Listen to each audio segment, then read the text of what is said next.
Target raw ngayon ng Language Proficiency Course ng Southeast Asian Institute of Computer Technology o SEAIC ang 75 headcount ng panibagong estudyante na mag-e-enroll sa naturang kurso.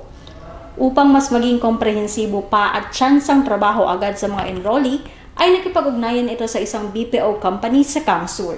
Sa ngunyan din, igwa kita ng partnership with BPO industry, lalong-lalo na ang Sutherland, na may mga trainees kita na hali mismo sa Inda na after kang training, automatically i-endorse Inda for employment. Dagdag pa ni Piana, importante umano ang pag-aaral ng Ingles na universal language at maging bihasa rito hindi lamang ng mga call center agents.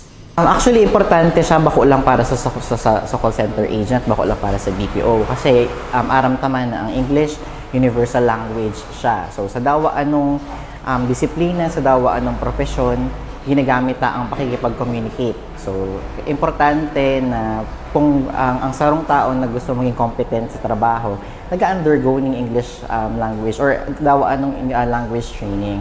Bukod sa English Proficiency Program ay marami pang inaalok na kurso ang SEAIC na libreng maa-avail ng mga nais mag-enroll. So, igwa kita digdining manlain-lain pang program na naka-under din sa TESDA. So, igwa kita, bukod sa English Proficiency, igwa kita din sa Japanese language, may medical transcription, may courses na NC2, certified din TESDA, arog kang bookkeeping, front office, and food and beverage. So, gabos po iyan libre.